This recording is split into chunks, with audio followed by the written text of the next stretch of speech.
안녕하세요. 저는 서울에 살고 있는 30대 후반 여자입니다. 며칠 전에 남편과 함께 교도소에 면회를 다녀왔어요. 그동안 정신없이 바쁘게 지내다 보니 몇 달 만에 면회를 가게 되었는데 건강이 많이 안 좋아지셨는지 시모의 얼굴이 헬쑥해져 있더라고요. 그리고 그 모습을 본 남편은 눈물을 흘리고 있었습니다. 상황이야 어찌됐든 방법이 좋지 않았기 때문에 그에 따른 법적 처벌은 면할 수 없었고 지금 현재도 잘못을 인정하지 않고 계세요. 시댁 집안에 문제가 시작된 건 어느 날부터인가 가족들에게 예민하게 반응하신 시모의 행동들에 가족 모두가 난감했었어요. 몸에 문제가 생기셨을지도 모른다는 생각에 가족들은 시모를 병원으로 모시고 가야 하는지 걱정까지 하게 될 만큼 상당히 심각했었어요. 이유를 몰랐던 저희는 대화로 풀어나가고 싶었지만 좀처럼 해결이 되지 않았습니다. 날이 가면 갈수록 행동 하나하나에 민감한 반응을 보이신 시모 때문에 시댁 집안에는 균열이 일어났고 매주 시댁을 찾아갔던 가족들은 결국 등을 돌리는 상황까지 오게 되었죠. 원래 시모의 성격은 항상 밝으셨고 가족을 우선순위로 챙기실 정도로 좋은 분이셨어요. 그런데 언제부터인가 항상 불안한 모습을 보이셨는데 그 이유를 알지 못해 남편이 몇 번이고 여쭤봤지만 시모의 속마음을 저희는 알 수가 없어 답답했었죠.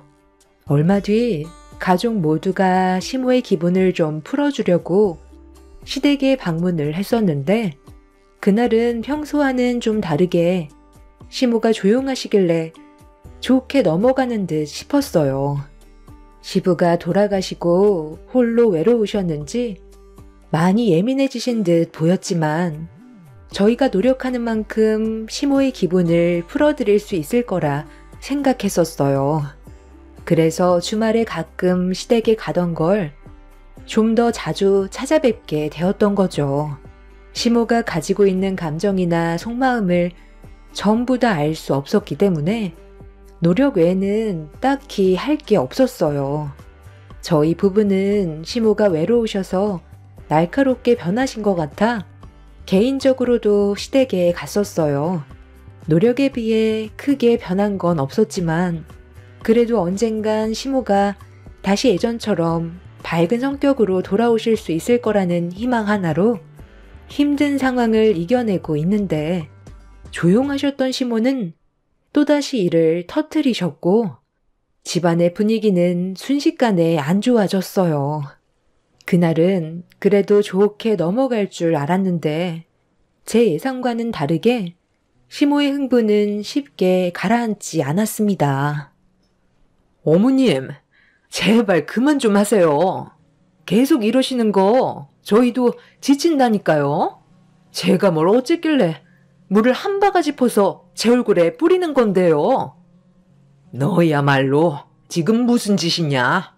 방금 무슨 짓을 하려고 했어? 나를 발에 걸려 넘어지게 하려고 했잖아. 내가 넘어져서 뇌진탕으로 세상 떠나길 바라는 거냐?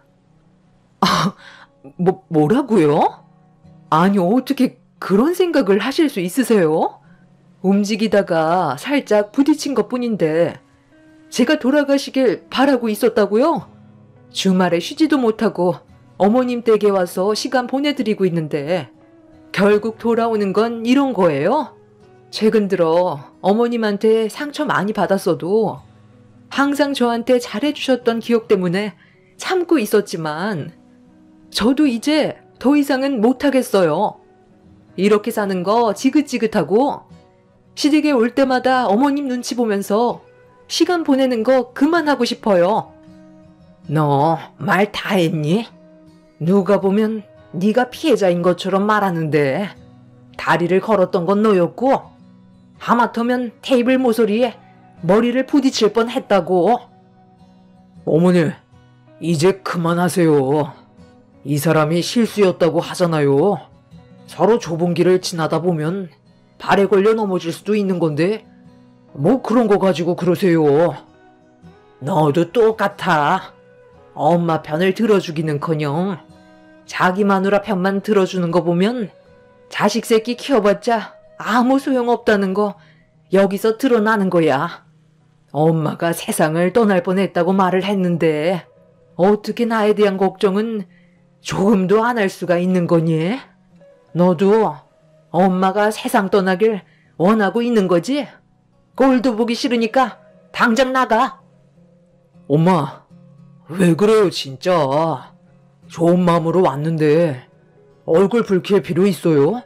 형수님도 몰랐다는데 웬만하면 그냥 넘어가시지. 요즘 왜 이렇게 예민한 거예요? 어머님은 그냥 혼자 지내시는 게 속 편하시죠? 저희가 오지 않는 게 더 좋을 것 같아요. 곁에 없어야 소중함을 알죠. 이런 분위기 너무 싫고 시간만 아깝다고요. 엄마 때문에 분위기가 이게 뭐예요? 그냥 좋게 넘어가면 되지. 별것도 아닌 일을 키워서 가족들 속을 뒤집어놔야 마음이 편해요. 다 필요 없으니까 이제 집에도 오지 마라. 너희들 얼굴 보고 사는 게 100배는 더 늙겠다. 너희 아버지 없다고 너희들이 날 무시하는데 다 필요 없어. 시모는 갑자기 현관문에 걸려있던 빗자루를 들어 올리시더니 저희들을 향해 사정없이 휘둘렀어요. 남편과 저는 시모를 말리려 했지만 이미 이성을 잃어버리셨고 분노하신 시모의 감정을 억누르기에는 힘들 것 같아 가족들 모두 서둘러 시댁을 빠져나왔습니다. 빗자루를 들고 현관문 앞에 서 있는 시모는 가족들을 노려보시더니 현관문을 강하게 닫아 버리셨어요.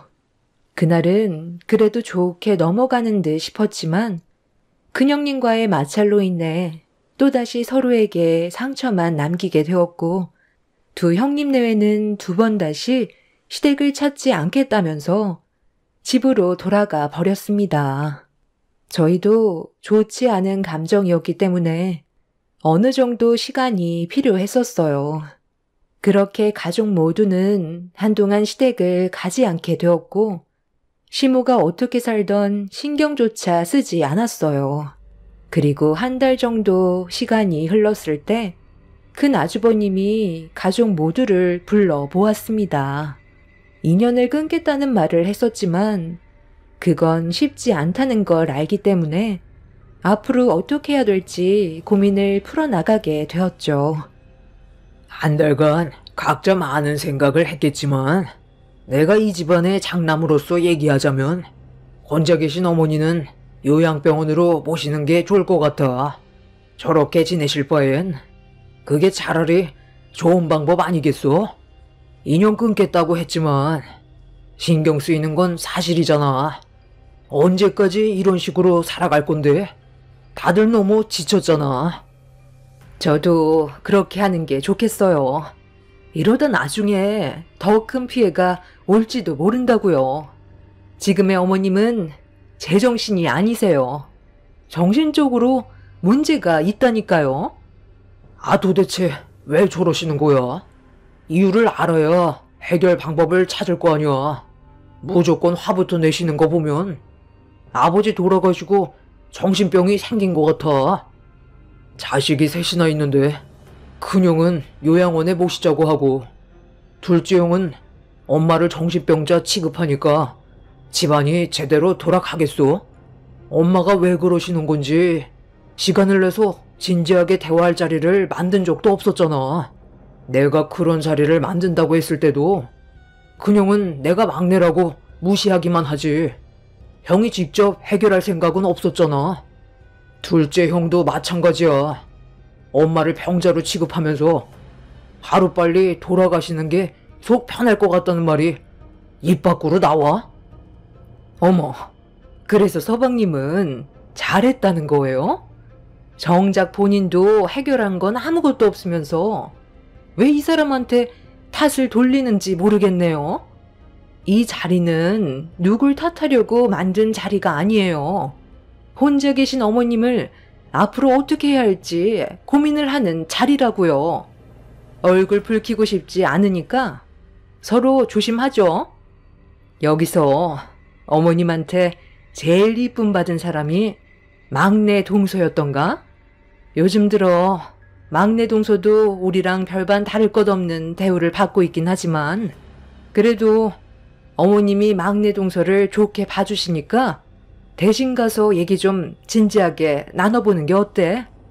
도대체 왜 그러시는지 속마음을 알아야 해결 방법을 찾을 거 아냐. 형님들은 저희 부부가 시댁에 가서 시모와 대화를 나눠보는 게 좋을 것 같다며 말 나온 김에 바로 움직이길 원하고 있었어요. 두 형님 내외는 연락을 기다리겠다면서 먼저 자리에서 일어났고 본인들은 하기 싫다는 의사를 정확하게 표현했어요. 저희 입장은 생각도 하지 않고 서둘러 나가버려서 남편과 저는 어떻게 해야 할지 고민을 할 수밖에 없었고 어쩔 수 없이 시댁을 찾아가게 되었습니다. 정확하게 무슨 일 때문에 시모의 성격이 변했는지 들어봐야 했어요. 한 달 만에 보게 된 시모의 얼굴은 상당히 그늘져 있었고 안색이 안 좋아 보이길래 남편은 건강이 걱정된다며 좀 전에 형님 내외와 만났던 일들에 대해 말씀드렸어요. 엄마는 언제까지 이런 관계를 유지할 생각이세요? 한 달 동안 연락 한 통 없이 서로 얼굴 안 보고 지내면 좋아요? 왜 이렇게 살아야 되는지 모르겠어요. 어머님, 무슨 생각을 가지고 계시길래 저희들을 차갑게 대하시는 거예요? 예전으로 돌아가시는 게 싫어서 그런 거예요? 저희가 어머님을 어떻게 할까봐 그래요? 내 편은 지금 아무도 없다.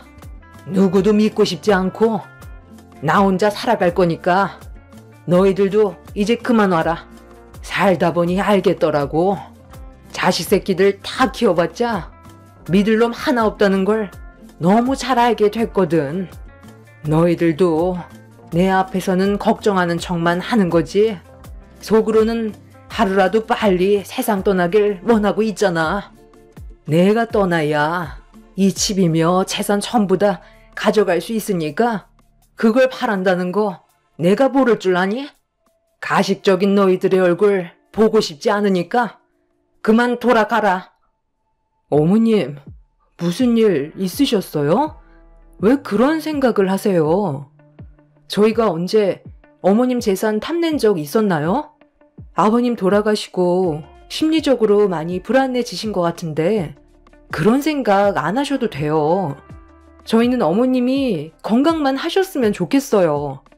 마음을 좀 내려놓으시면 안 돼요? 이러다 정말 쓰러지실까봐 걱정이에요. 너희들이 아무리 좋게 포장하려 해봤자 내 마음은 돌릴 수 없을 거다. 사람은 겉모습만 보고 판단할 수 없거든. 너희들도 똑같아. 내 앞에서는 걱정하는 척해도 속으로는 나를 어떻게 하면 잡아먹을지 그걸 계획하고 있겠지. 오늘 온 것도 내가 어떤 상태인지 궁금해서 온 거 모를 줄 아니?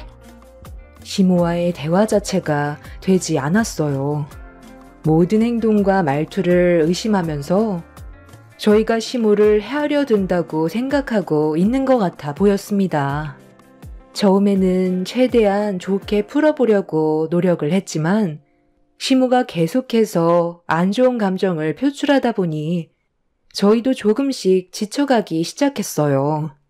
조금이라도 희망이 보인다면 그에 맞는 방법으로 해결을 하겠지만 시작도 할 수 없을 만큼 시모의 마음이 굳게 닫혀있던 터라 결국 아무것도 해결하지 못한 채 시모와 얼굴만 붉히고 집으로 돌아올 수밖에 없었습니다.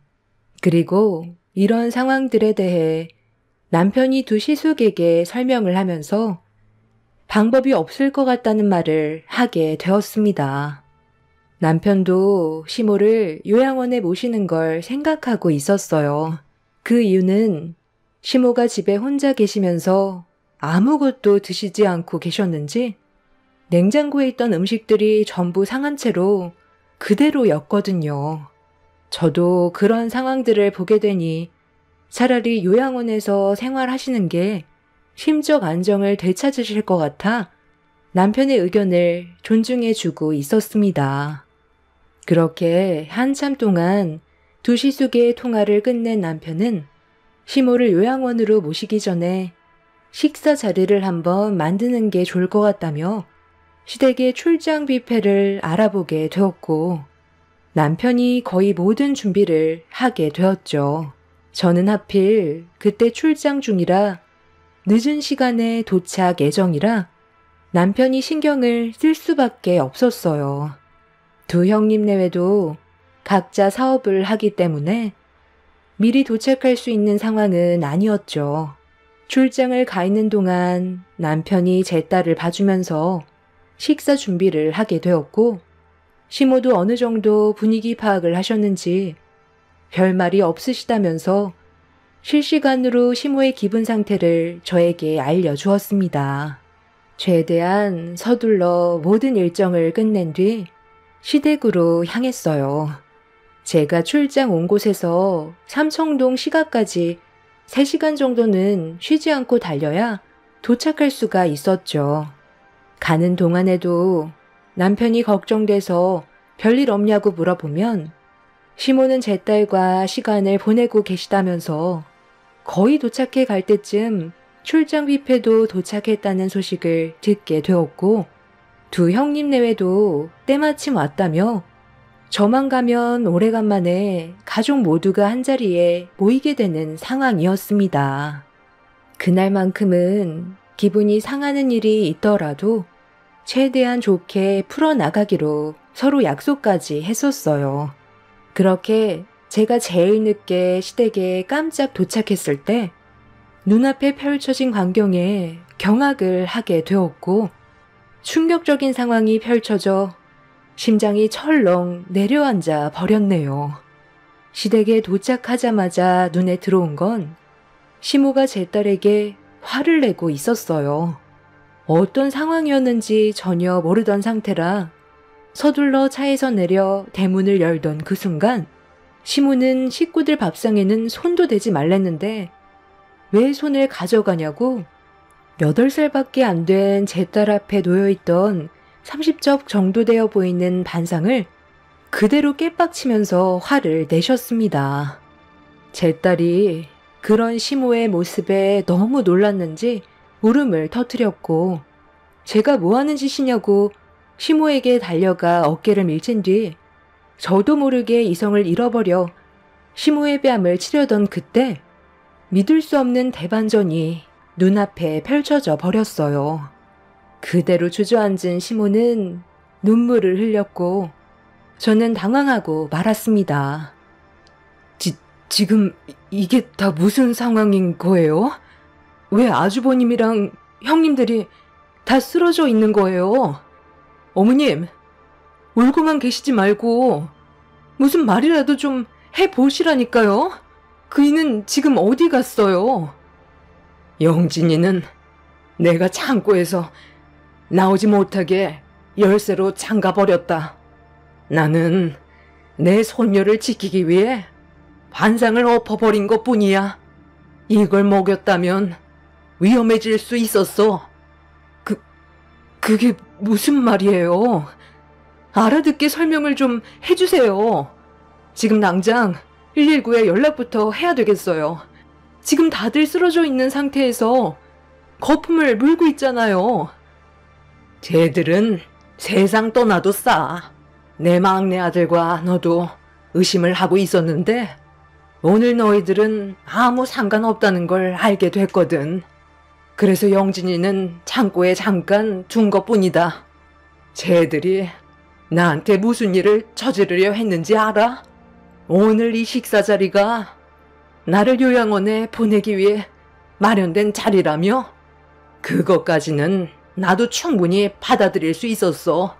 내 건강도 약해졌으니 시간이 지날수록 혼자 사는 것보다 요양원 도움을 받는 게 좋을 수도 있을 거라 생각하고 마음의 준비를 하고 있었지. 그런데 내 둘째 아들의 부탁 하나로 일이 이렇게까지 커질 줄 몰랐고 그때의 결정에 대해 지금은 너무나도 후회하고 있다. 시모의 입에서 나온 충격적인 말은 할 말을 잃게 만들었어요. 시모가 왜 이렇게까지 변하셨는지 모든 걸 설명해 주셨고 가족 전체를 의심하게 만든 행동을 두 형님 내외가 만들었다는 걸 알 수 있었습니다. 둘째 시숙이 보험 일을 하고 있었어요. 그런데 실적이 계속 좋지가 않아 어려움이 많았었고 회사에서도 상당히 눈칫밥을 먹고 있을 만큼 좋지 않은 상황이었죠. 그러다 보니 한 명이라도 보험에 가입을 해야 됐는데 둘째 시숙이 시모에게 보험 얘기를 꺼냈고 아들 좀 살려달라면서 생명보험에 가입해주길 원하고 있었습니다.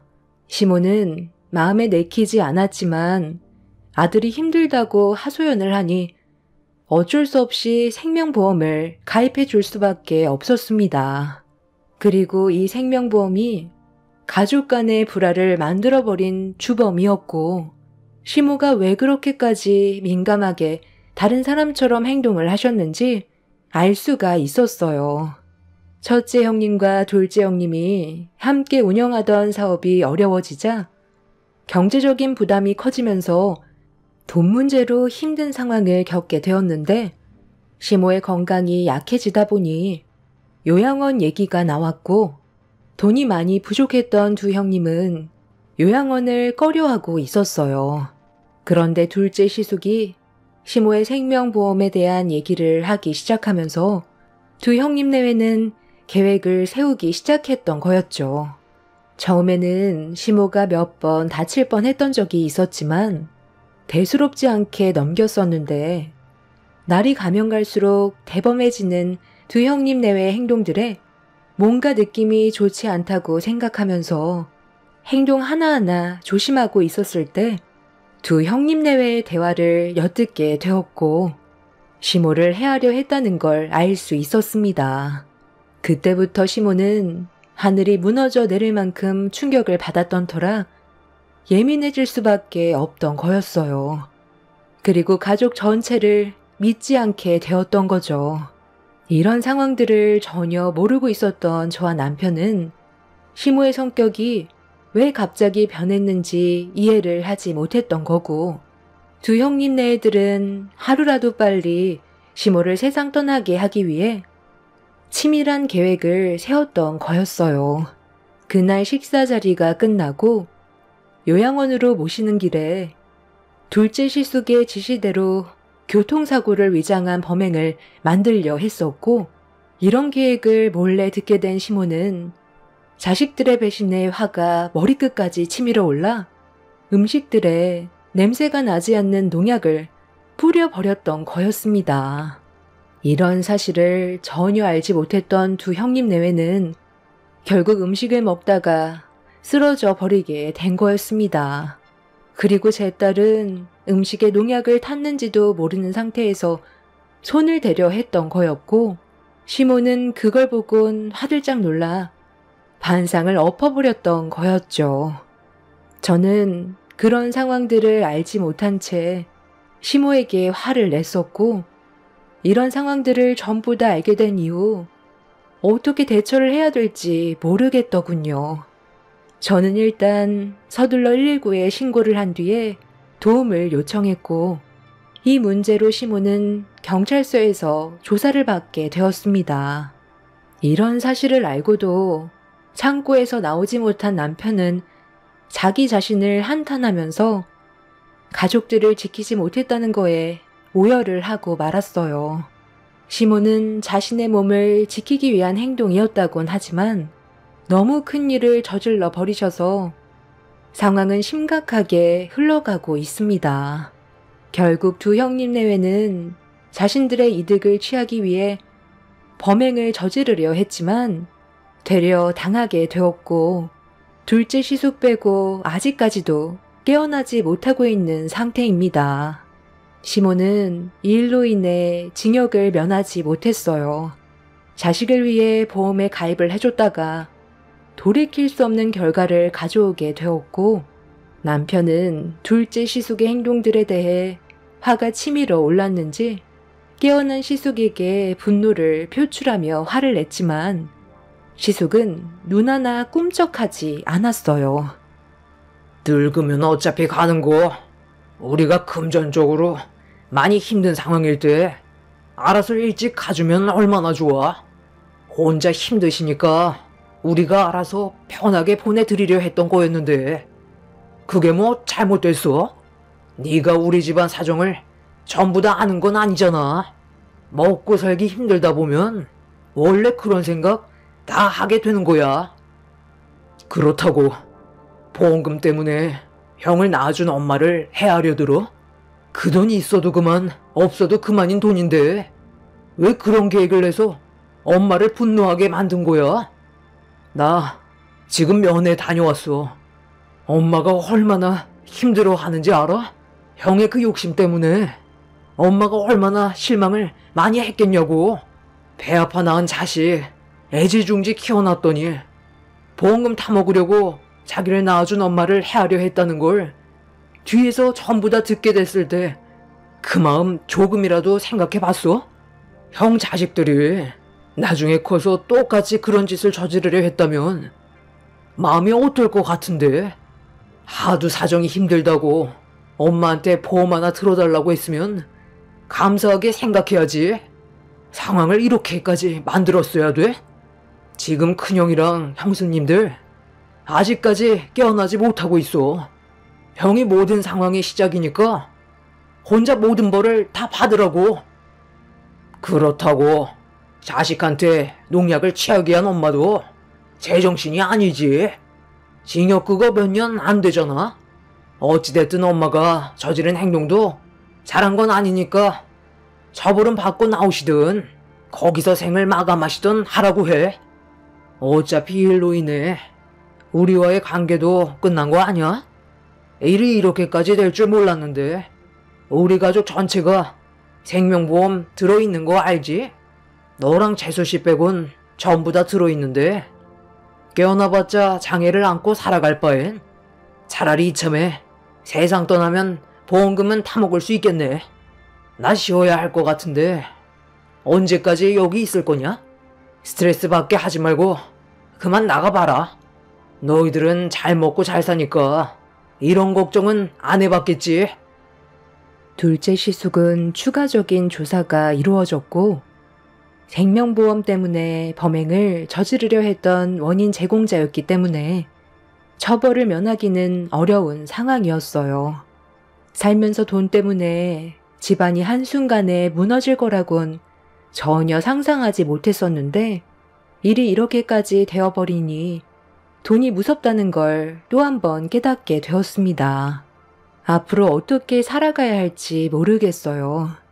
두 형님과 큰 시숙은 언제 의식이 돌아올지도 모르는 상태고 상황이 안 좋아지면 세 명 다 세상을 떠날 수도 있기 때문에 걱정이 너무 많습니다. 최대한 좋게 끝나길 바라지만 저희가 생각한 대로 되는 것도 아니라서 많이 답답하네요. 제 사연을 들어주신 여러분들의 가정에서는 돈 때문에 집안 분열이 일어난 적이 있었나요? 생명보험이 뭐라고 그 돈을 받기 위해 범행까지 저지르려 했던 두 형님네의 행동들을 다시 되돌아봐도 온몸에 소름이 돋더라고요. 이 세상에서 제일 무서운 게 사람이라더니 그 말이 정말 공감이 되네요. 믿을 수 없는 현실들을 다시 되돌리고 싶어요. 저희도 가족들끼리 좋았던 적이 있었는데 그날이 참 그립습니다. 제 사연 들어주신 분들 즐거운 주말 보내시고 여러분들의 가정에는 돈 때문에 저희 가족처럼 불화가 생기지 않길 바라며 가족들과 행복한 삶을 만들어 가시길 바랍니다. 감사합니다. 안녕하세요. 인생 살다 보니 죄를 짓고 산다는 건 언젠가 자기에게 다시 돌아오게 된다는 걸 알고 있었지만 이번에 제가 겪게 된 사연으로 더욱더 확실하게 느끼게 되었네요. 제 나이 65살이 넘어가면서 그동안 고생이란 고생은 정말 많이 한 것 같습니다. 처음부터 고생을 하면서 살지는 않았어요. 이혼하기 전까지만 해도 말이죠. 그저 평범한 주부에 불과했지만 변해버린 남편의 모습에 저는 점점 지쳐가게 되었고 악착같이 아이를 내세워 떠나지 못하게 붙잡았지만 결국 저를 내치고 말았습니다. 저는 가수가 꿈이었어요. 어렸을 적부터 동네에서 노래 잘한다고 소문이 자자했죠. 그래서 정말 열심히 노래 연습하고 언젠가는 꼭 가수가 되리라고 생각하며 부모님의 아낌없는 지원에 꿈을 키워나갔지만 갑자기 저에게 한 명의 남자가 접근하게 되었습니다. 정말 잘생겼었어요. 저한테 손뼉을 치면서 고운 목소리로 노래를 너무 잘한다며 칭찬을 해주었죠.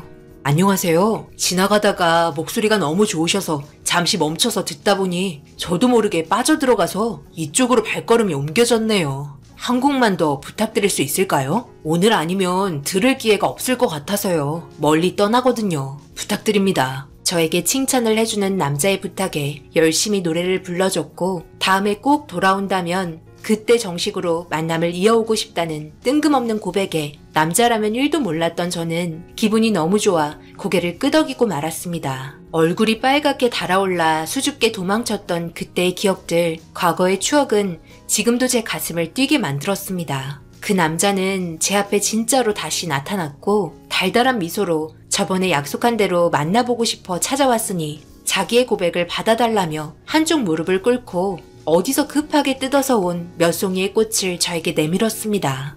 그때 제 나이가 26살이었는데 자신의 마음을 솔직하게 표현하던 남자에게 처음이라 엉망이었던 몇 송이의 꽃을 받게 되면서 저희는 점점 깊은 관계로 이어졌고 뒤늦게 제가 연애하고 있다는 걸 알게 된 부모님께서 가수의 꿈은 어쩌고 바람둥이 같은 남자를 만나고 다니냐며 소리치면서 절대 만나지 말라고 뭐라고 했지만 그때의 저는 완전한 콩깍지에 씌여 있었기 때문에 부모님의 말이 들리지 않았습니다. 사랑에 푹 빠져 있으면 누구나 다 그렇듯 누구의 말도 귀에 들어오지 않잖아요. 그렇게 부모님의 말을 무시하면서 가수의 꿈보다 그 사람과 함께하고 있는 순간이 더 크게 다가왔습니다. 그런데 갑작스럽게 몸에 이상이 느껴졌고 뜻하지 않았던 임신을 하게 되면서 제 인생은 순식간에 바뀌게 되었습니다. 전혀 예상하지 못했던 일들이었기 때문에 이 상황을 어떻게 해야 할지 몰랐고 너무 두려워 결국 엄마에게 임신했다는 사실을 알렸습니다. 난리도 아니었죠. 그놈 빨리 데려오라며 가만두지 않겠다고 눈물을 흘리고 계셨던 엄마의 말을 전해 들은 아빠는 화가 머리 끝까지 차올랐습니다. 결국 결혼하겠다는 말에 가수의 꿈을 포기하고 그 남자를 따라가기로 했네요. 부모님의 마음에 대못을 받고 말았던 거죠. 너무 철이 없었던 저는 부모가 돼서야 알 수 있었습니다. 아이가 태어나서부터 육아에 너무 힘들었고 엄마가 도와주셨지만 잠도 못 자고 피로가 계속 누적돼 쉽지 않았습니다. 그런데 더 큰 문제가 있었네요. 남편은 집안의 가장이 되었음에도 불구하고 도통 돈을 벌어올 생각을 하지 않았습니다. 그러다 보니 금전적으로 너무 힘들어 아빠가 운영하고 계셨던 사업에 남편을 끌어들여 함께 일을 하며 나중에 아빠가 하는 사업 물려받으라고 위임해주겠다는 각서까지 적어주면서 힘들게 설득했지만 남편은 월급 받은 돈을 유흥으로 거의 탕진하면서 생각지도 못한 행동들만 지속적으로 하는 바람에 아빠는 화가 치밀어 올라 월급을 남편이 아닌 엄마를 통해 저에게 직접 주게 되었습니다. 남편은 아이를 낳았음에도 철이 덜 들었었죠. 저보다 2살 많았던 28살이었습니다. 연애할 때는 몰랐는데 결혼 생활 내내 변하지 않는 모습들은 점점 더 저와 부모님을 힘들게 했고 결국 해서는 안 될 짓까지 하게 되면서 남편을 만난 걸 땅을 치고 후회하며 통곡하고 말았습니다. 집에서 힘들게 육아를 하고 있던 저와는 달리 아빠에게 이끌려 힘들게 일을 하고 끝났으면 집에 들어와야 하는데 저희 집이 아닌 다른 집으로 들어가는 걸 동네 주민이 목격하게 되었고 알고 보니 옆 건물의 집주인 딸과 바람이 나 있었습니다. 남편은 아니라고 발뺌하며 잠깐 짐을 옮겨준 것뿐이라고 말도 안 되는 변명을 늘어놓으면서 제 마음에 점점 더 큰 상처만 남겨주었습니다. 그렇게 참고 또 참으며 예전의 남편으로 돌아와 달라고 애원했습니다. 아무것도 모르고 커가는 아이와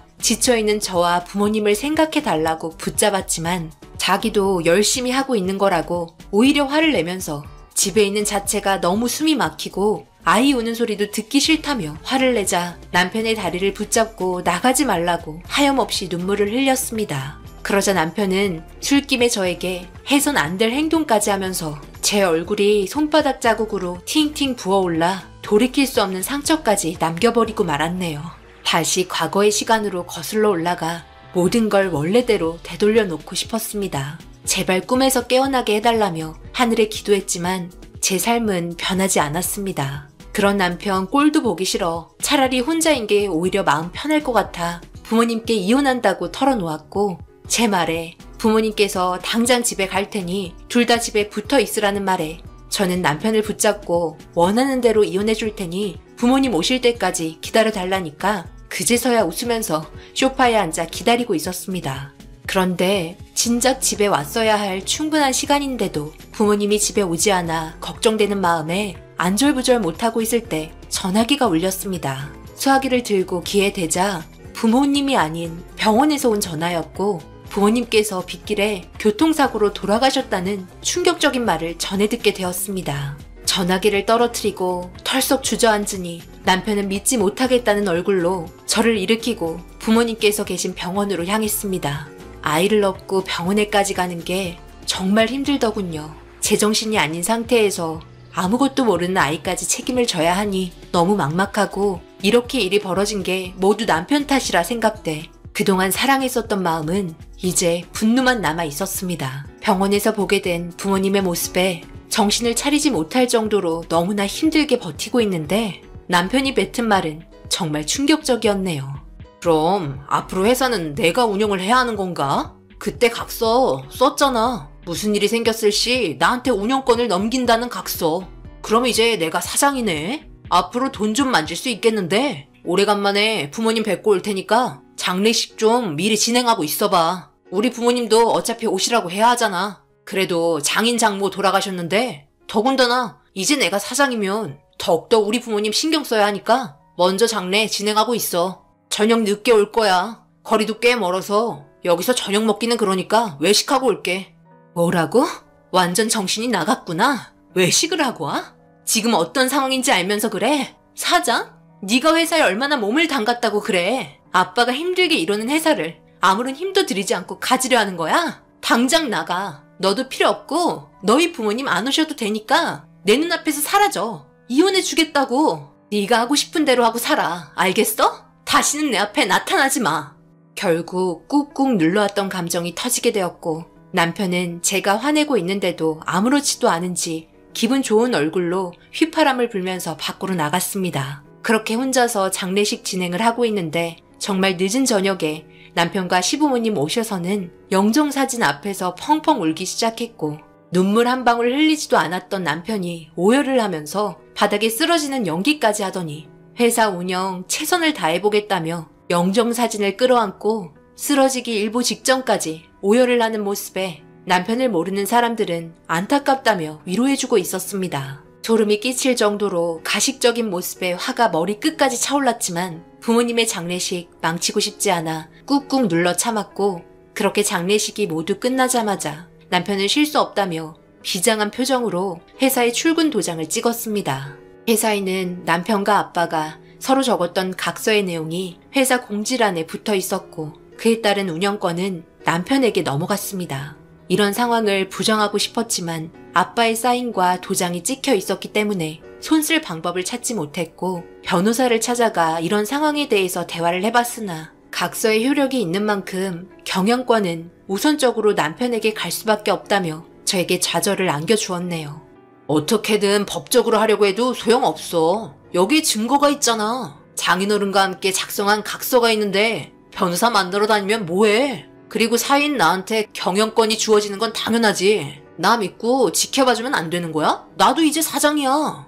회사 돌아가는 건 어느 정도 알고 있다고. 내가 설마 아버님이 평생을 힘들게 이뤄놓은 회사 말아먹겠냐? 어차피 생산직이잖아. 물건만 잘 빼면 되는 건데 뭘 그렇게 걱정을 하냐? 나도 이제 집안의 가장으로서 최선을 다해 노력할 테니까 당신은 아이나 잘 키워. 나 믿고 지켜봐봐. 이제 철들었으니까. 사장의 위치가 이렇게 무거운 건지 전혀 몰랐다. 오늘 전체 회식이나 해야겠어. 나한테 신임을 얻게 하려면 이 방법이 최고지. 장인어른이 직원들에게 먹이지 못한 소고기 좀 왕창 먹여놔야지. 그래야 내 말 잘 듣고 따를 테니까.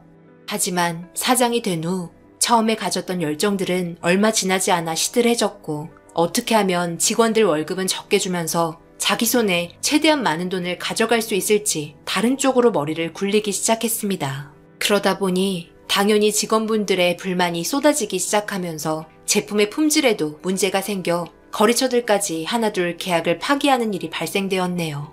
나중에는 직원들까지 모두 떠나게 되면서 아빠가 힘들게 운영하셨던 회사는 결국 망하게 되었습니다. 그렇게 회사는 헐값에 팔게 되었고, 남편은 그래도 우리가 먹고 살아야 하니까 다른 사업을 알아보자며 한참을 밖에서 돌아다니고 있었습니다. 그런데 남편은 회사 건물을 팔았던 돈을 가지고 시부모님 해외여행 보내드리고 흥청망청 사치 부리며 모두 탕진하고 말았네요. 결국 돌아와서 하는 말이 저와 그만하고 싶다고 다시 이혼하자는 말을 하고 있었고, 아무것도 모르는 불쌍한 아이는 어떡하냐고 울며 매달렸지만 결국 저와 아이에 대한 감정이 하나도 없었던 남편은 떠나고 말았습니다. 그나마 다행이었던 건 저와 아이가 머물고 있었던 집은 건들지 않았고, 자기도 최소한의 양심은 있다며 저희 집과 가족 모두 말아먹어 놓고선 엄청나게 배려해주는 것 마냥 생색내며 떠났지만 아이 때문이라도 절대 집은 뺏기고 싶지 않았습니다. 앞으로 어떻게 살아가야 할지 몰라 앞이 막막할 때 새벽에 갑자기 누군가 문을 두드리는 소리가 들렸고, 현관문을 열어보니 회사에서 오랫동안 함께 일을 하셨던 아빠 친구분께서 얼굴과 몸이 전부 검게 그을린 상태로 서 있었습니다. 일자리가 없어 결국 연탄 일을 하신 건지 탄 냄새가 코를 찌를 정도로 독하게 들어왔고, 인상을 찌푸리고 있는 저를 보며 웃으면서 자기 집에 가자는 말을 꺼내셨습니다. 그렇게 오랫동안 알고 지냈던 아저씨의 도움의 손길을 받게 되었고, 아저씨의 아내 되시는 분은 아이를 돌봐주면서 제가 일을 할 수 있게 상황을 만들어 주셨습니다. 전에 살던 집은 빈집으로 놔둘 수도 없고 좋은 기억이 있는 집도 아니라 처분을 한 후 통장에 보관해 두고 있었습니다. 그렇게 제2의 부모님이라고 해도 될 정도로 정말 딸처럼 잘 대해주신 덕분에 아이도 건강하게 잘 커갈 수 있었고, 아이가 어느 정도 컸을 때 너무 오랜 시간 머물면서 신세를 지는 것 같아 따로 나와서 살려고 인사를 드렸습니다. 너무 오랫동안 신세를 지고 있는 것 같아 정말 죄송합니다. 이제 어느 정도 아이도 컸고 저도 직장이 자리도 잡혔으니 저희 집으로 돌아갈게요. 그동안 정말 감사했습니다. 제가 해드릴 수 있는 건 별로 없고 그동안 좀 모았던 돈인데요. 이거라도 드릴게요. 우리가 너희 아빠한테 얼마나 많은 신세를 졌는데 그거에 비하면 아무것도 아니다. 그리고 돈 넣어둬라. 앞으로 아이한테 들어갈 돈이 얼마나 많은데. 비록 우리 부부는 아이가 없지만 이렇게라도 함께 행복하게 지낼 수 있었던 것만으로도 정말 고마웠다. 덕분에 내가 심심하지도 않고 아이 커가는 모습 보다 보니 살만 나더구나. 그런데 우리 꼭 헤어져야 하는 거니? 이렇게 그냥 가버리면 그동안 함께했던 시간들이 너무 그리울 것 같은데. 우리도 나이가 나이인지라 누군가 옆에 있어주면 너무 행복하거든. 그리고 우리 귀여운 강아지 은수가 할머니한테 달려오는 게 너무 사랑스러워. 보내기 싫구나. 꼭 떠나야 되겠니? 그냥 우리를 엄마 아빠다 생각하며 지내면 좋겠는데 떠나봤자 고생밖에 더하니? 우리야 친척도 없어서 누가 오거나 갈 데도 없으니까 함께 하자꾸나. 불편하게 생각하지 말고 신세 진다고 생각하지 말고 속마음 털어놓을 수 있는 엄마 아빠라고 생각하렴. 결국 저는 눈물을 펑펑 흘리고 말았습니다. 그리고 그때부터 아빠 엄마라고 부르며 진짜 가족처럼 지내게 되었네요. 지지고 볶고 살면서 때론 투정도 부리고 울기도 하고 웃기도 하며 지내오다 보니 은수도 초등학교, 중학교, 고등학교 올라가면서 사고도 많이 치고 힘든 적이 한두 번이 아니었지만 항상 사랑으로 모든 걸 인내하며 베풀어 주셨습니다. 그렇게 세월이 흐르다 보니 정정하셨던 아빠와 엄마도 얼굴에 주름도 생기고 허리도 굽어지면서 행동까지 느려지게 되었네요. 그런 삶 속에 반대로 제가 보살펴드리는 입장이 되었습니다. 부모님께서는 재혼하면 좋겠다고 매일 저를 내보내려 선짜리 주선해준다며 괴롭혔지만 과거에 안 좋았던 일들 때문에 지금의 행복을 깨고 싶지 않았습니다. 하지만 부모님께서 왜 그런 말을 계속해서 하셨는지 점점 이해가 되기 시작했죠. 제가 나이를 먹는 만큼 부모님께서도 빠르게 몸이 약해지고 있다는 걸 어느 순간 느끼게 되었습니다. 점점 기력이 쇠약해지면서 몸도 가누기 힘들 정도로 급격하게 안 좋아지면서 몸으로 고된 일을 하셨던 아빠는 그동안 친아빠를 대신해 저와 은수를 위해 열심히 일을 하셔서 그런지 몸져 누우셨고 함께했던 세월, 그동안의 추억들이 떠오르면서 아빠의 손을 잡으며 안쓰러운 표정으로 바라보고 있었습니다. 그렇게 피곤하다며 주무시던 아빠는 결국 저희와 작별을 하셨고 아빠가 세상을 떠나시자 얼마 지나지 않아 뒤이어 엄마마저 세상을 떠나셨습니다. 엄마는 마지막으로 떠나시기 전에 저에게 그동안 내 딸이 되어줘서 고맙다며 사랑한다고 제 손과 얼굴을 눈을 감고 있는 상태에서 계속해서 어루만져 주셨네요. 믿고 의지하며 행복했던 순간들이 머릿속을 스쳐 지나가니 멈추지 않는 눈물이 앞을 가리기 시작해 가슴을 치며 아린 마음을 쓸어내렸습니다. 항상 시끌벅적했던 집안은 조용해졌고 어느덧 은수도 번듯한 직장을 다니면서 자기 밥벌이는 할 정도로 능력이 있는 남자가 되었네요. 시간은 항상 저를 기다려주지 않았습니다. 쉬지 않고 달리고 있는데 은수는 제품에 있을 때가 엊그저께 같은데 벌써 결혼할 나이까지 되면서 저에게 이쁘고 참한 며느리감을 인사시키려 데리고 왔습니다. 그 장면을 보니 철이 없었던 제가 부모님의 말을 무시한 채 결혼하겠다고 막무가내로 저질렀던 행동들이 생각나면서 또다시 눈물이 앞을 가리고 말았네요. 한순간의 실수가 한평생을 좌지우지할 수 있다는 걸 뼈저리게 느꼈던 저였기에 서로가 신중하길 원했습니다. 하지만 저와는 다르게 은수는 모든 걸 철저하게 계획을 하고 있었고 미래에 대한 확신까지 가지며 인사하러 온 거였습니다. 그렇게 둘은 결혼을 하게 되었고 자신의 인생을 살아가기 위해 제품에서 떠나게 되었습니다. 홀로 남겨진 집에서 거울 속에 비친 제 자신을 보니 예전에 가수의 꿈을 품었던 젊은 나이였을 때가 떠올라 노래를 흥얼거리며 집안의 물건들을 하나둘 정리하기 시작했습니다. 혼자서 살기에는 너무나 큰 것 같아 작은 집으로 이사를 하고 은수에게 조금이나마 보탬이 될 수 있게 금전적으로 지원해주고 싶어 짐을 정리하다 보니 과거 함께 놀러갔을 때 찍었던 사진들을 보면서 추억을 되새김질하고 있는데 현관문 앞에서 달그락거리는 소리가 나길래 전날 시켜먹은 짜장면 그릇 수거하는 줄 알고 신경 쓰지 않고 마저 짐을 정리하고 있던 그때 밖에서 그릇이 떨어지면서 깨지는 소리가 들렸습니다. 저는 너무 놀라 급하게 현관문을 열었고 등을 돌린 채 바닥에 떨어진 그릇에 남아있는 짜장면을 먹고 있는 노인네를 발견하고 너무 큰 충격을 받은 저는 비명을 지르고 말았네요. 뭐 하는 거냐고 소리를 질렀는데도 아랑곳하지 않고 그릇에 묻어있는 남은 음식을 모두 핥아 먹더니 그제서야 고개를 돌려 저를 바라봤습니다. 얼굴에는 지저분하게 짜장이 묻어있었고 목욕 한번 하지 않았는지 코를 찌르는 썩은 냄새가 진동을 하기 시작했네요. 그런데 이 노인네한테 눈을 뗄 수 없었고 그 노인네도 마찬가지로 저를 계속해서 바라보고 있었습니다. 제 몸은 기억을 하고 있었는지 심장이 빠르게 움직임과 동시에 숨이 가빠오는 걸 느끼면서 뒷걸음질 치기 시작했고 30년 전 배우자였던 남편은 거짓골을 하고 제 이름을 부르기 시작했네요. 너무나 소름이 돋아 문을 쾅 닫고 잘못 봤다며 경찰에 신고할 테니 사라지라고 소리를 질렀습니다. 그렇게 한동안 현관문 밖을 인터폰으로 확인하고 있었고 밖에서 한참을 서성이다가 전 남편은 다시 사라졌네요. 저도 그 사람의 얼굴을 기억했고 그 사람 또한 제 얼굴을 기억하고 있었습니다. 이제야 겨우 모든 걸 잊고 살아가나 했는데 생각지도 못한 상황에 마주치게 되니 몇 분 전에 있었던 일에 대해 후회를 하며 아무것도 할 수 없을 정도로 정신이 나가버려 한동안 멍하니 앉아 있었습니다. 그렇게 저녁이 되고 답답한 마음에 공원이나 한 바퀴 돌려고 현관문을 나섰는데 검은 형체의 물체가 저를 강하게 밀쳤고 뒤로 넘어지면서 팔목이 꺾인 건지 힘이 들어가지 않고 너무 고통스러워 쓰러져 있는데 우리 집 문을 걸어 잠근 검은 형체의 사람은 다름 아닌 전 남편이었습니다. 저를 보며 괜찮냐는 말 한마디 없이 제 옷깃을 잡고 질질 끌고 화장실에 가뒀고 무언가 무거운 물건과 밧줄로 밖으로 못 나오게 문고리를 꽁꽁 묶어버려 저를 당황스럽게 만들었습니다. 나는 지금 이렇게 살고 있는데 당신은 아주 좋은 집에서 떵떵거리며 살고 있네. 완전 불공평한 거 아니야? 그동안 내가 당신한테 어떻게 했는데? 앞으로 나는 여기에 살 테니까 당신은 거기 화장실에서 살아. 알겠어? 나도 이제 노숙자 생활 지긋지긋하다고. 이게 지금 뭐 하는 거야? 주거 침입인 거 몰라? 거기다 감금까지 하고 냉장고에 있는 음식만 먹고 나가. 그럼 경찰에는 신고하지 않을 테니까. 네가 생각 없이 살아온 인생 누굴 탓하는 거야? 빨리 문 안 열어?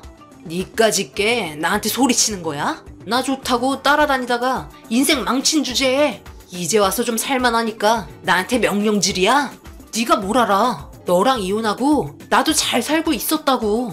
그런데 새벽에 갑자기 집안에 불이 나면서 모든 재산도 잃고 부모님까지 세상을 떠났다고. 나도 얼마나 힘들었는 줄 알아? 겨우 집에서 탈출했지만 모든 걸 잃었던 나는 거대한 빚더미만 쌓인 상태로 몸을 숨기며 피해 다니고 있었어. 그렇게 노숙자 생활을 하다 보니 따뜻한 집과 밥이 생각나서 너희 집에 다시 찾아갔는데 너는 이사가고 없더라고. 그때 내가 너한테 집을 남겨준 걸 내 평생 후회하고 있었다. 그런데 이런 곳에서 너를 다시 만나게 될 거라고는 정말 생각지도 못했네.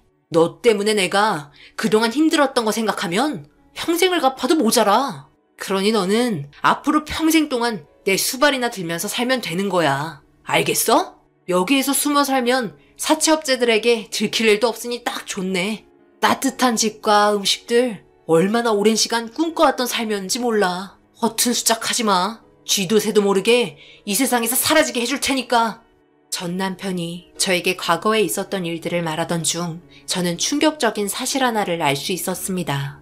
저를 지금까지 보살펴 주셨던 아빠가 전 남편의 집에 불을 질렀다는 걸 알게 되었고, 그 사실을 세상 떠나기 전까지 저에게 또 다른 짐을 지어주게 될까봐 숨기고 있었던 겁니다. 속마음이 얼마나 타들어갔을지 너무나 죄송스러웠고 마음이 아팠습니다. 한 사람으로 인해 도대체 몇 명이 피해를 보고 있고 지금까지도 피해를 주고 있는 쓰레기 같은 남자를 더 이상 두고 볼 수 없어서 주머니에 있던 핸드폰으로 112에 신고를 하고 현관 비밀번호를 알려줬네요. 전 남편은 주방에서 그동안 허기졌던 배를 급하게 채우고 있었지만 얼마 지나지 않아 경찰이 문을 열고 바로 들어와 어렵지 않게 모든 상황을 해결하게 되었습니다.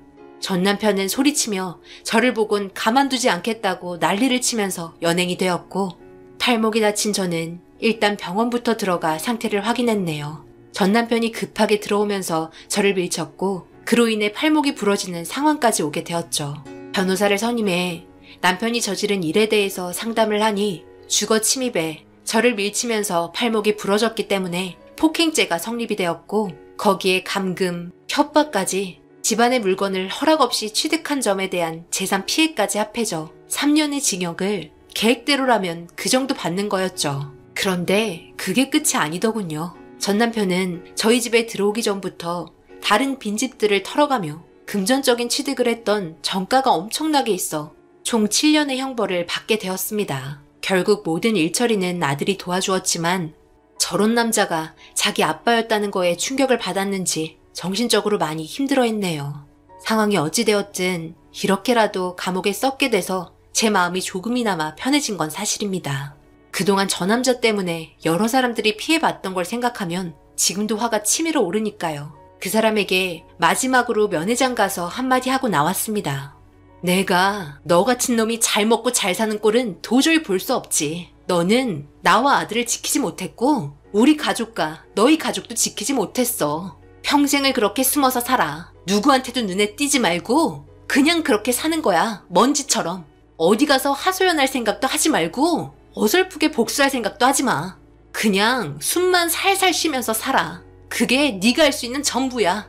이 말을 끝으로 2번 다시 이 사람과는 마주칠 일이 없었으면 좋겠습니다.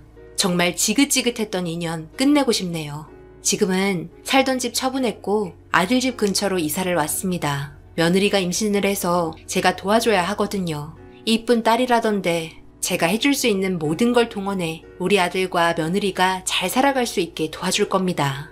앞으로 인생 꽃길만 남았으면 좋겠네요.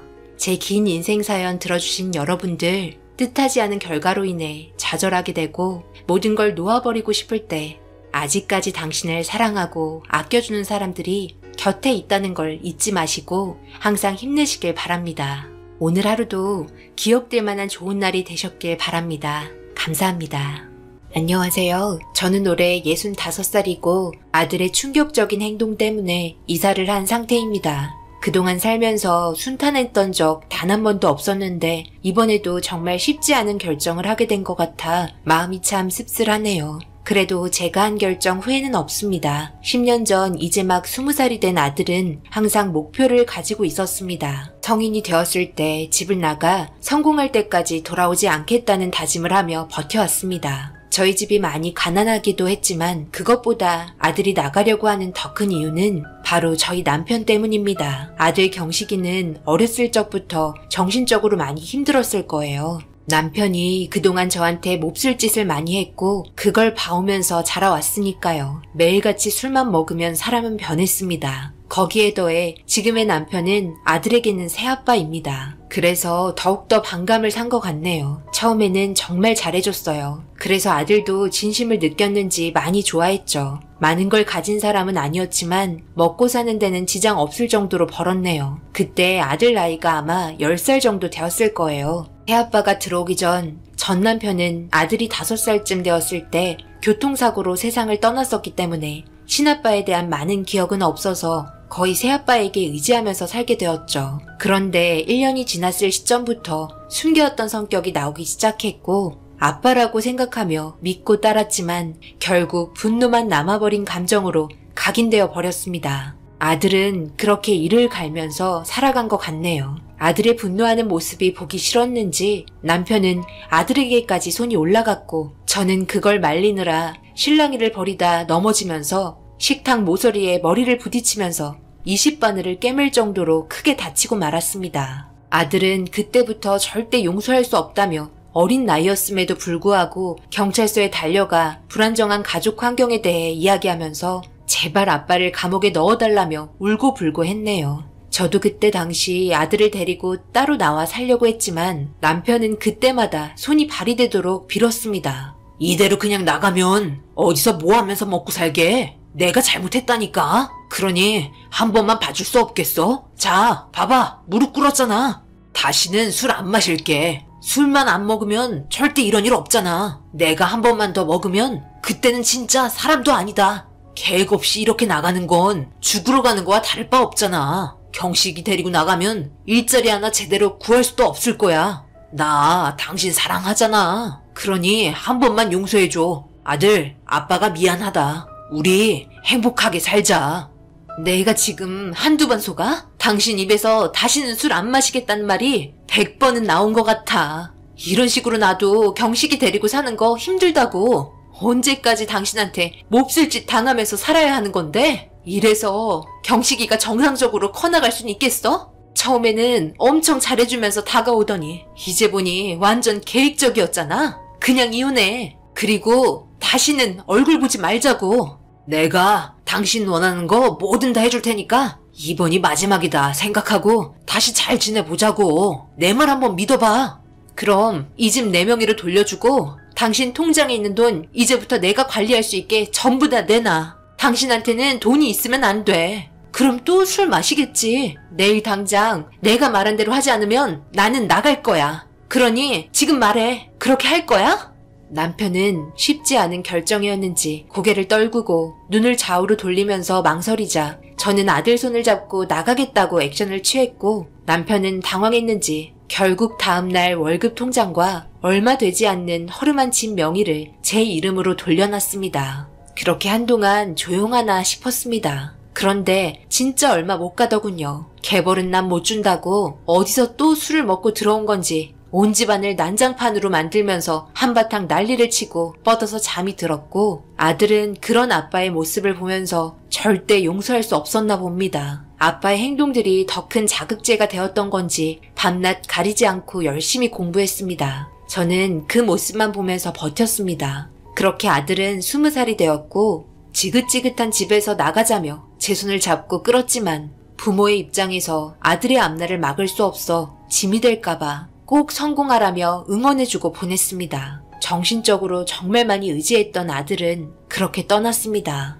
기쁘고 슬플 때 언제나 함께 있어줬는데 막상 떠나고 며칠이 흐르니 보고 싶고 목소리도 듣고 싶었지만 아들은 연락 한 통 없었네요. 명절 때도 찾아오지 않았습니다. 남편은 아들 눈치 안 봐도 돼서 살만했는지 기세 등등해서는 저를 더 힘들게 괴롭혔네요. 그렇게 아들과 헤어진 지 10년이 지났습니다. 긴 시간 동안 어디서 뭘 하고 있는 건지, 죽었는지 살았는지 소식 하나 없이 목소리조차 들려주지 않아 너무 가슴이 아팠습니다. 그래도 마지막으로 얼굴은 보고 세상 떠나야 할 것 같아 버티고 또 버텼습니다. 저는 지금도 약을 꾸준하게 먹고 있는데요. 예전에 식탁에 머리를 부딪히면서 문제가 생긴 건지 약을 먹지 않으면 두통이 심하게 와서 잠을 잘 수 없을 정도로 고통이 뒤따릅니다. 병원에서는 별 문제는 없다고 말했는데 왜 그런 건지 이해할 수 없네요. 그래서 따로 살 수도 없는 실정까지 와버렸습니다. 남편은 하던 일을 그만두고 본격적으로 농사를 시작했는데요.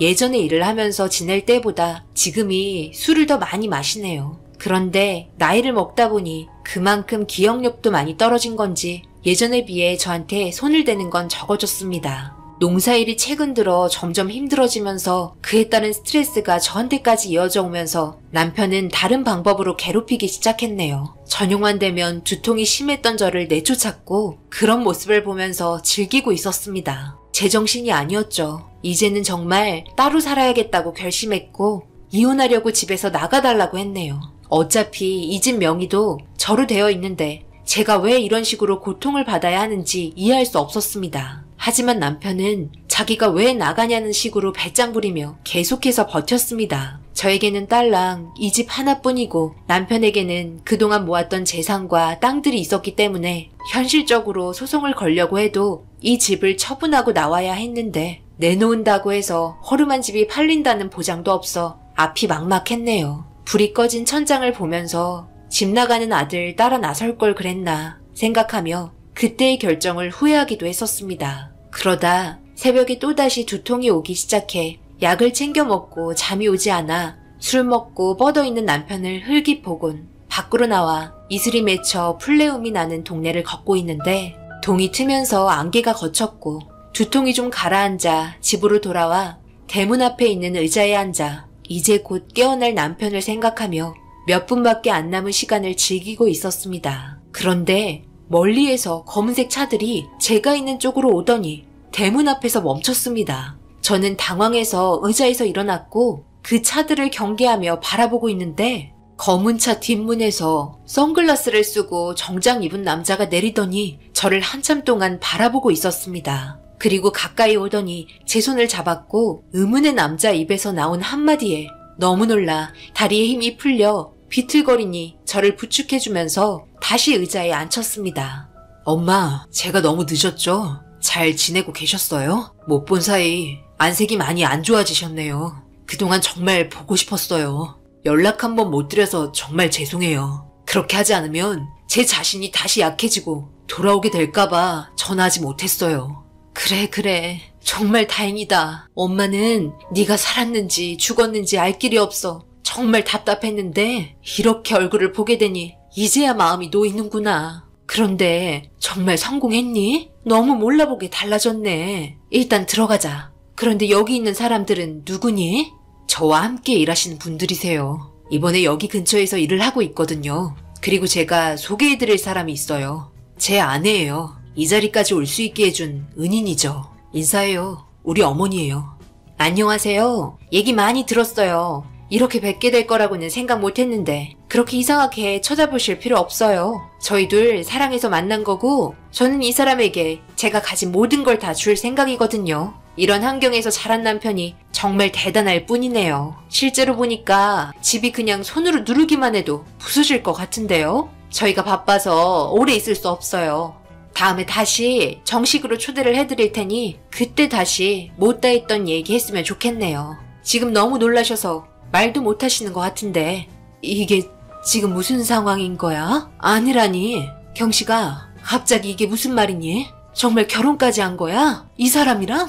이분 나랑 나이대가 비슷해 보이는데? 그냥 하는 말이지? 장난치는 거지? 어느 정도는 납득할 수 있게 말을 해야 하지 않겠니? 엄마, 제 아내 맞아요. 정식으로 혼인신고도 했고 결혼식도 올렸어요.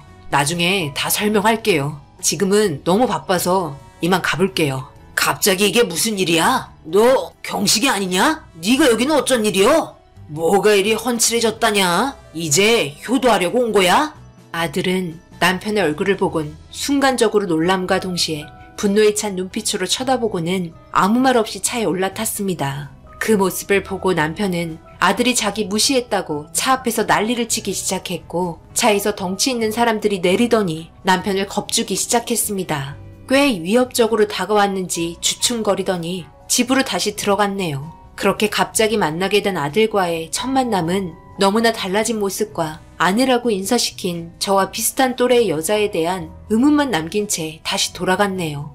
그 이후 아무런 연락도 없었습니다. 부모 없이 결혼식 올린 것도 마음에 쓰였으나 가진 것 하나 없었던 저희가 아들 앞에 나타나 상견례하고 결혼식 한다는 게 얼굴 들고 다니지 못할 정도로 창피한 상황이라 아들 입장에서는 그럴 수 있겠다 생각했네요. 그래도 얼굴이라도 봐서 기분은 좋았습니다. 제 삶의 활력을 다시 되찾았고 살아야 될 이유가 다시 생겼기에 돌아온다는 아들의 말만 믿고 아침만 되면 대문 앞에 앉아서 하염없이 골목길만 쳐다봤네요. 주변에 검은 차가 지나가기라도 하면 아들인 줄 알고 계속 고개가 저절로 돌아가기 일쑤였습니다. 그렇게 한 달 정도 지났을까요? 저녁 시간쯤 아들이 저희 집에 들어왔네요. 남편은 아들을 보자마자 버르장머리 없는 놈이라며 저번 일 때문에 아직도 화가 가라앉지 않았는지 온갖 욕을 퍼부었고 아들은 그런 아빠를 신경 쓰지 않더니 저에게 다가와 모든 게 잘 될 거라면서 같이 살았으면 좋겠다고 갑작스런 제안을 했습니다.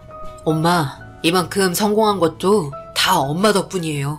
이제는 그동안의 희생 보답해드리고 싶어요. 그 전에 궁금한 게 많겠죠. 우선 엄마가 제일 궁금해하시는 거 엄마 말대로 그 사람 엄마랑 나이대가 비슷해요. 막상 집에 나왔을 때 아무것도 할 수 없어. 길거리에서 전전하다가 결국 어두운 곳에 발을 들였고 거기에서 함께 일해보자는 제안을 받게 돼 밑에서 열심히 일하며 살고 있는데 제가 마음에 들었는지 앞으로 돈에 대한 걱정 하지 않게 해주겠다며 대신 자기와 평생 함께 해달라는 말에 이런 기회 놓치고 싶지 않아 혼인신고하고 같이 살고 있어요. 세상 살다 보니까 젊고 나이 비슷하고 능력 비슷한 사람이랑 결혼해서 사는 거 그건 제 삶의 성공의 기준이 아니었어요. 무조건 돈만 있으면 장땡이에요. 누리고 살 수 있는 게 얼마나 많은데요. 아들, 그래. 사랑에 있어서 나이가 무슨 소용이냐. 이해하고 넘어갈 수 있다고 치자. 하지만 너는 그 사람을 사랑하는 게 아니라 그 사람의 돈을 사랑하고 있는 거잖니. 그런 삶을 살다 보면 분명 문제가 생길 수도 있어. 엄마, 돈이 있어야 사랑도 있는 거예요. 엄마 삶을 봐봐요. 남자 하나 잘못 만나서 지금 인생 어때요? 만족하며 살고 있어요? 지금까지 벗어나지 못하고 살고 있잖아요. 돈도 없고 남자 잘못 만나서 맨날 술에 찌들어 피해주고 있는데 이런 삶은 정상인 거예요? 엄마가 저한테 그런 말할 처지는 아니죠. 제가 왜 여기에 온 것 같아요? 저 이제는 옛날의 경식이 아니에요. 시간이 돈인 사람이라고요. 더 이상 긴 말하고 싶지 않고요. 이런 지긋지긋한 삶에서 벗어나게 해드릴 테니까 이 집 명의 저한테 주세요. 아들의 말에 더 이상 저는 아무 말도 할 수가 없었습니다. 제가 이렇게 살고 있는데 조언할 입장은 아니죠. 고개도 들지 못했습니다. 그런데 이 집을 달라는 게 이해할 수 없었습니다.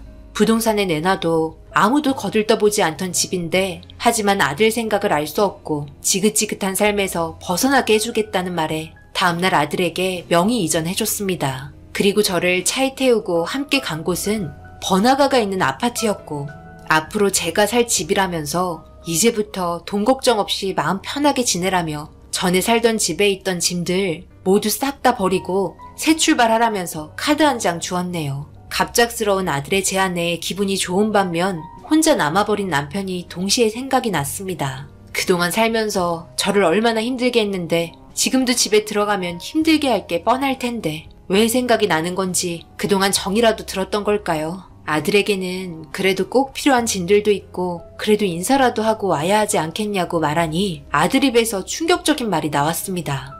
그럴 필요 없어요. 그리고 이혼? 하지도 마요. 그런 사람이랑 이혼해봤자 어차피 돈 달라고 요구할 테고 그런 거 싫으니까 그냥 계속 별거만 하시다가 세상 떠나시게 내버려 두세요.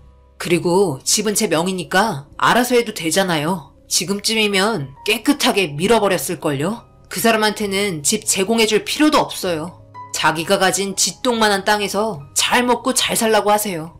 아들 말이 끝남과 동시에 저는 부랴부랴 택시 타고 집으로 향했습니다. 그런데 아들이 말한 대로 일하는 사람들이 불도저로 집을 밀고 있었습니다. 저는 뭐 하는 거냐고 소리쳤고 제가 하는 말은 씨알도 안 먹힌 상태로 집은 순식간에 무너지고 말았네요. 그런데 남편은 멀리에서 한 손에는 소주를 들고 오면서 술에 잔뜩 취해서는 아들이 와서 좋은 집으로 지어주는 거 아니냐며 좋아하고 있었습니다. 그 모습이 너무 한심해 결국 처음으로 남편 얼굴에 손이 올라가고 말았습니다. 한 번뿐인 인생 이렇게 사는 게 맞는 거냐며 밀치고 때렸지만 제대로 서 있을 수조차 없을 정도로 술에 찌들어 무너진 집을 보고는 웃고 있는 모습에 지칠 대로 지쳐있던 저였기에 결국 뒤돌아왔습니다. 아들은 그 뒤로 다시는 아빠 보러 갈 생각 하지 말라며 새로운 핸드폰도 쥐어줬고 접근할 수 있는 모든 수단을 차단했습니다. 그 이후 남편 얼굴은 한 번도 본 적 없고 아픈 기억만 가득했던 그 동네도 가지 않았습니다. 아들 말대로 새로운 인생으로 다시 시작하고 싶었습니다. 하지만 아들이 내린 결정, 저와 나이 차이도 얼마 나지 않는데 그런 사람과 함께 살고 있는 아들은 지금 행복할까요? 항상 말로는 행복하다고 합니다. 그 사람과 같이 있을 때도 즐겁다고 합니다. 처음 얼굴 봤을 때 이후로 한 번도 본 적 없네요. 워낙 바빠서 개인적인 시간을 낼 수조차 없다는 말만 들었지만 어디 가서 함께 찍은 사진들도 자주 올라오긴 하지만 엄마의 촉이라는 게 무언지 모를 불안감에 항상 휩싸여 있네요. 제가 너무 예민한 걸까요? 아들을 믿고 따라야 하는 거겠죠. 성격도 많이 변한 것 같지만 지금의 아들은 항상 웃고 있습니다. 낡고 허름한 집에서만 살다가 넓고 깨끗한 집에서 살다 보니 아직도 얼떨떨하네요. 10년 만에 보게 된 아들과 시간을 자주 가질 수는 없지만 그래도 지금 이 순간을 감사하게 생각하며 삶을 보내야겠습니다. 내 앞에 일어난 일들 앞으로 좋은 방향으로 갔으면 좋겠네요. 항상 아들이 아무 일 없이 무탈하게 살았으면 좋겠습니다. 제가 살아온 인생의 사연 읽어주신 분들 항상 건강하시고 가정이 평안하시길 바랍니다. 감사합니다.